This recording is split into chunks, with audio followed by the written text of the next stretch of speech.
하나님이 세우신 나라는 제일 중시하는 원칙이 생명입니다. 생명을 얻기 위해서 우리 사람들이 애를 많이 쓰는데 정작 생명에 대해서는 중요하게 생각을 하지 않는데, 하나님이 세우시는 나라, 하나님이 가장 소중하게 생각하는 가치는 생명입니다. 생명을 해치는 자는 법에 따라서 엄단하고 가해진 폭력에 대해서는 반드시 배상하라는 말씀이 오늘 말씀의 내용입니다. 오늘 말씀의 내용을 또 보면 이 여종이나 남종의 생명값이 얼마인지 우리가 알 수 있죠. 사람이 남종이나 여종을 받아서 소가 그 남종이나 여종을 죽이게 되면 그 소도 죽일 것이요 은 30세켈을 주어라 라고 하는 그 얘기가 나오고, 남종이나 여종의 생명값이 어느 정도 되는지를 이야기하고 있는 겁니다.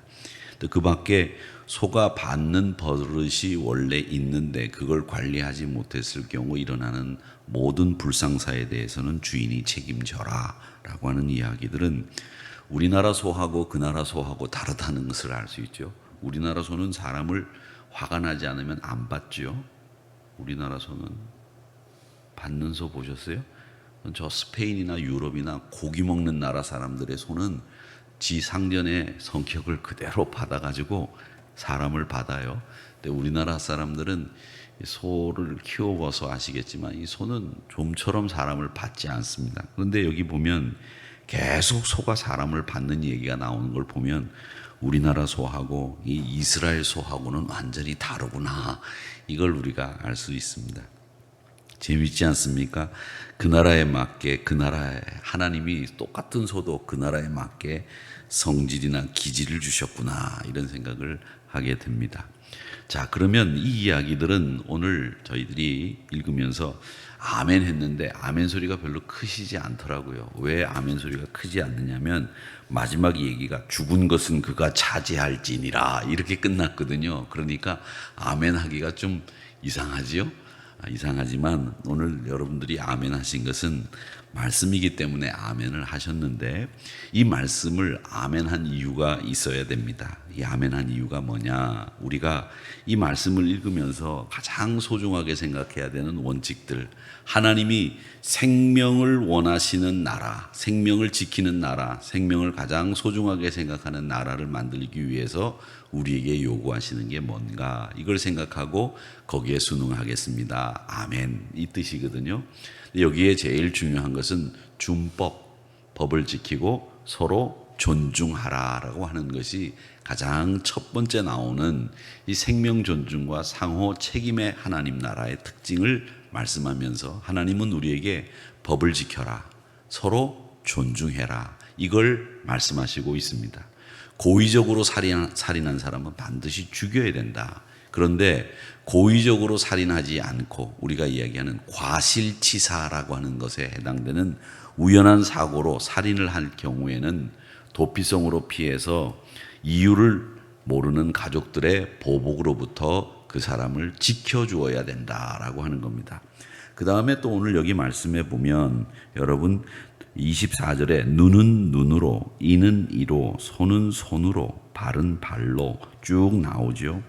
이 말씀은 우리가 잘 아는 역사책에서 배운 하무라비 법전에 나오는 법입니다. 하무라비 법전에서 제일 먼저 사람을 동해복수법이라고 그래서 똑같은 가해를 통해서 복수하는 법을 하무라비 법전에서 시작했다. 저희들이 그렇게 배웠는데, 성경에도 고대 중근동 사회는 동해, 똑같은 해를 입혀서 복수한다라고 하는 이 동해복수법이 중근동 사회에는 가장 보편적인 법이었습니다. 근데 이 보편적인 법은 이 동해복수법이라고 하는 눈에는 눈으로, 이에는 이로라고 하는 이 말씀이 가지고 있는 뜻을 우리는 이렇게 해석합니다. 야, 네가 사람 죽였으면 너도 죽어, 이렇게 이야기할 수 있는 법으로 이해하고 있는데, 이 법은 뭐냐면 여러분, 처벌을 과하게 하지 말라는 뜻이 포함되어 있습니다. 그러니까 사람이 어떤 실수를 하거나 죄를 저질러도 그 죄가 이상으로 처벌을 더 이상 하지 말라라고 하는 뜻이 이 동해복수법에는 담겨져 있다는 겁니다.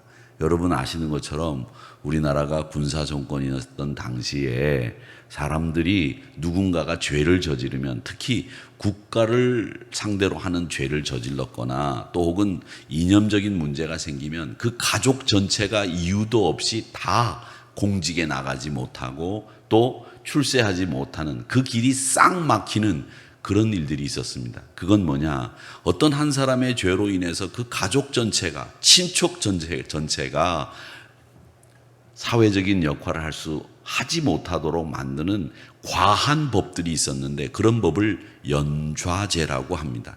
그런 연좌제는 과한 처벌이죠. 그리고 과한 것이죠. 그 사람의 성향이나 그 사람이 가지고 있는 생각보다도 그 주변 사람을 통해서 그 사람을 평가하는 잘못된 법인데, 그런 법들이 있었던 거죠.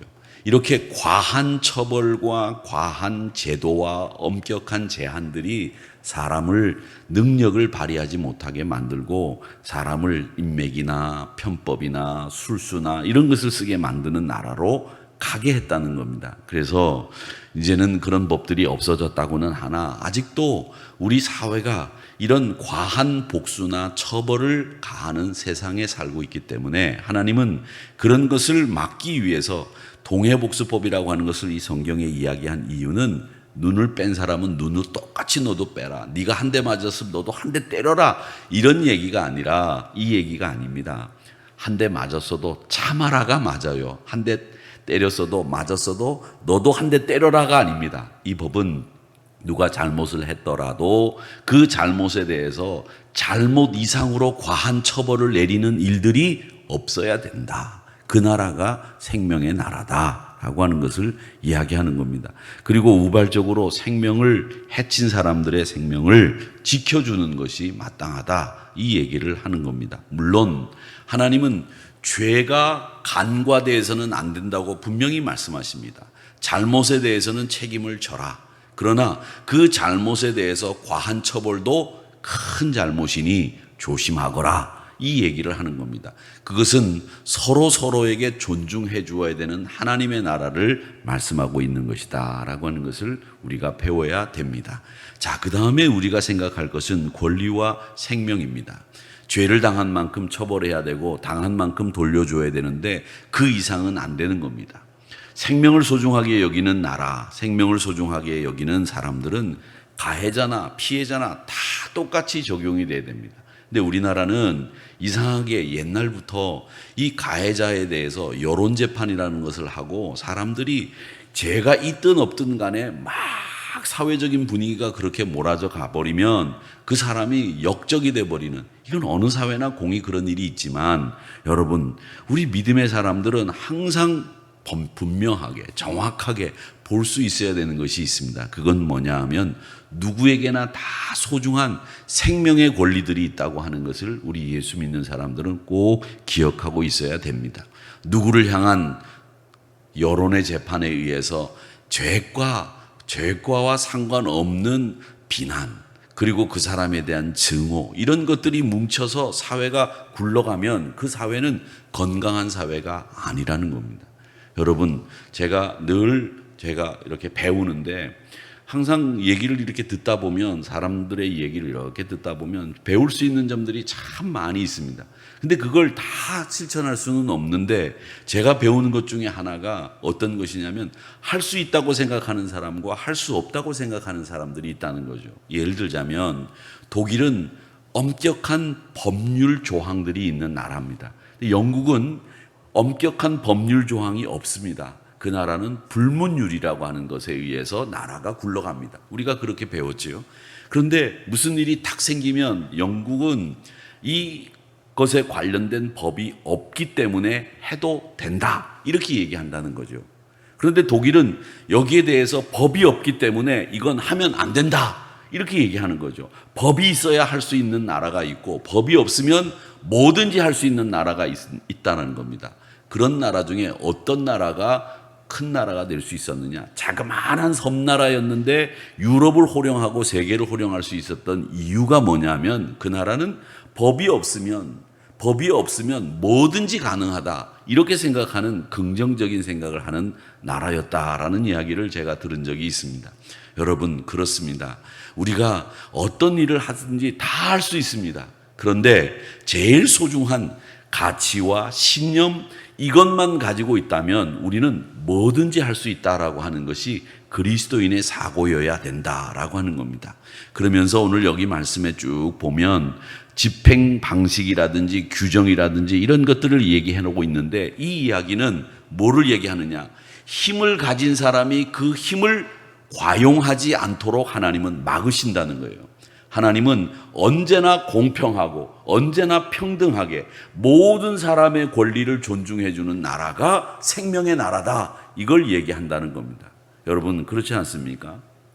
우리 믿음의 사람들이 바라볼 때 이 세상이 하나님이 다스리는 나라가 되기를 바라고, 하나님이 모든 사람을 공평하게 다스리는 나라가 되기를 원합니다. 그런 나라가 되기 위해서 우리가 어떻게 해야 되느냐라고 했을 때, 하나님의 말씀을 읽어보면 이 말씀에 그 원칙과 방법들이 다 나와 있는 것을 알 수 있습니다. 이렇게 동해복수법이라든지 모든 얘기는 법을 우선하는 공동체가 되는 게 아닙니다. 그 법은 최소한의 우리 사람들의 생명과 권리를 지켜주기 위한 최소한의 리미트예요. 이 법을 주신 이유는 뭐냐면 서로의 권리를 존중해 줘라, 서로의 생명을 존중해 줘라, 서로 이해해주고 서로를 섬겨주는 이런 나라가 생명의 나라고, 그 나라가 되기 위해서 최소한의 리미트를 걸어준 것이 여기에 나오는 법들이다라는 겁니다. 자, 그 다음에 하나 더 오늘 여기 말씀해 보면 우리가 생각할 것이 있는데, 그게 뭐냐? 자기 소유의 소가 사람을 죽였을 때 소는 돌을 쳐서 죽여라, 그 고기는 먹을 수도 없다, 이렇게 얘기를 해놓고 계세요. 그 소고기가 얼마나 비싼데 사람을 받아서 죽였다고, 뭐 사람을 먹은 것도 아니고 사람을 받아서 죽였는데 그 소를 먹지 말라고 하느냐, 아깝다, 이런 생각이 들죠. 이런 생각이 드는데, 주인은 처벌을 면한다, 이렇게 돼 있고요. 또 주인이 평소에 소의 습관을 잘 알고 있는데도 방치해서 인명사고가 났을 때는 소는 물론이고 주인도 처벌받아야 된다, 이렇게 얘기를 하면서 소가 종을 죽였을 때는 32절에 은 30세겔을 내야 된다라고 얘기를 합니다.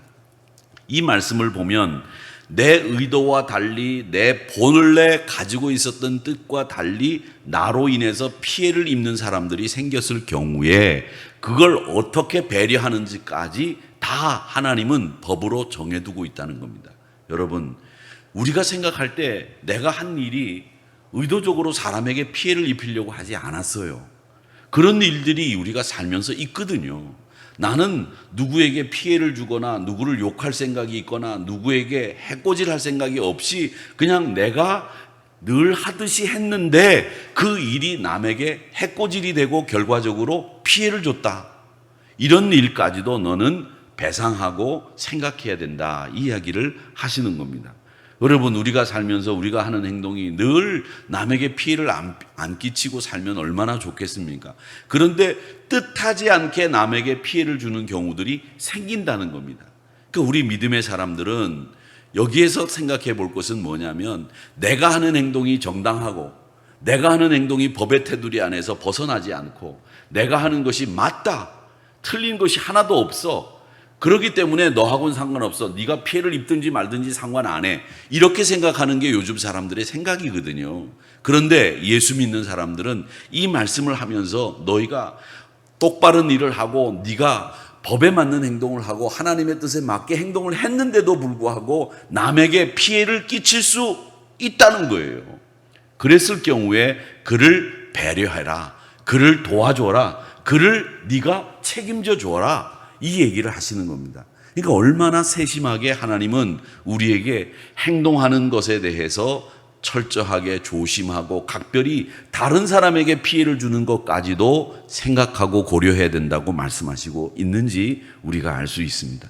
그러니까 타인의 생명과 재산을 보호하고 존중해야 될 적극적인 책임을 하나님은 우리에게 요구하고 계시다라는 것을 배우게 됩니다. 그러니까 여러분, 다른 사람에 대해서 방관하고 무책임한 거, 이것에 대해서는 하나님이 엄하게 책임을 묻고 계시다라는 것을 배우게 되는 겁니다. 사랑하는 성도 여러분, 그래서 이 책임 없는 이 무책임한 일은 가정과 교회와 사회를 해치는 대표적인 요인입니다. 그리스도인은 말과 행동에 있어서 늘 책임을 져야 되고 실수와 가오에 대해서 인정하고 잘못을 바로잡는 일, 그걸 우리 하나님은 원하시고 생명을 존중하는 나라에 있어서 가장 소중한 것은 바로 책임 있는 세상, 서로 책임을 져줄 수 있는 세상, 그 세상이 가장 아름다운 세상이다라고 하는 것을 말씀하고 있는 겁니다. 그래서 제가 지지난주에도 말씀을 드렸지만 항상 무슨 일을 할 때 반대를 했을 경우에는 내가 책임질 수 있을 때 반대해라. 그럴 때 반대하는 것이 맞다. 이렇게 이야기를 하고 있고 그렇게 배웠다는 겁니다. 타인에 대해서 책임감 있는 자세를 가질 때 나도 위기와 위험으로부터 보호받을 수 있고 존중하고 책임을 져줄 때 그때 사회는 아름다운 하나님의 나라가, 생명을 존중하는 나라가 될 수 있다. 이 얘기를 오늘 말씀 속에서 우리가 배우게 되는 겁니다. 부디 빌기는 우리 하나님이 어떤 분이신지 여러분 더 깊이 잘 아시기를 바랍니다. 생명의 주인이신 하나님은 고난을 침범해서 다른 사람에게 피해를 끼치면서 나는 이게 옳고 나는 바르게 갔기 때문에 그렇게 나는 살아, 이렇게 사는 삶을 원하지 않는다는 겁니다. 내가 바르게 갔어도 내가 다른 사람에게 입힌 피해에 대해서까지 헤아릴 줄 아는 사람, 그런 사람이 돼야 된다는 겁니다. 이런 걸 생각해 보면 저는 가끔 그런 생각을 해요. 어떤 생각을 하냐면 우리가 고속도로를 쭉 달리면 고속도로에는 주행선과 추월선이 있습니다. 추월선은 다른 차를 추월하기 위해서 만들어 놓은 선이에요. 거긴 주행하는 데가 아니에요. 그런데 독일 같은 데는 그 추월선에 들어갔다가 뒤에 차가 나를 추월하려고 하면 싹 비껴줘요. 근데 우리나라 분들은 안 비껴줘요. 자, 네가 차가 좋으면 얼마나 좋아. 끝까지 안 비낀다. 그리고 규정속도를 지키면서 간다고 생각하고 그 자리를 안 비껴요. 그건 아닙니다. 여러분, 추월선은 규정속도와 상관없이 그 사람이 속도 제한에 걸리든 안 걸리든 상관없이 다른 사람이 내가 추월하려고 하면 무조건 비껴주는 자리가 추월선이에요. 근데 우리는 그거 안 지키거든요. 그냥 나는 여기가 제한 속도가 100km인데 내가 100km로 가니까 네가 빨리 가는 거지 나는 법대로 가는 거야. 안 비키거든요. 잘못된 운전 방법이거든요. 근데 그걸 잘 모르세요. 그냥 나만 법을 지키면서 가면 된다고 생각하는데 내가 나보다 빨리 가려고 하는 사람이 있으면 비껴줘야 되는 선인데 안 비껴주는 거죠. 그 얄팍한 자존심 때문에 안 비껴줘요. 여러분, 그러지 마세요. 아무리 어떤 차가 오더라도 나보다 빨리 가려고 하면 비껴주시는 거예요.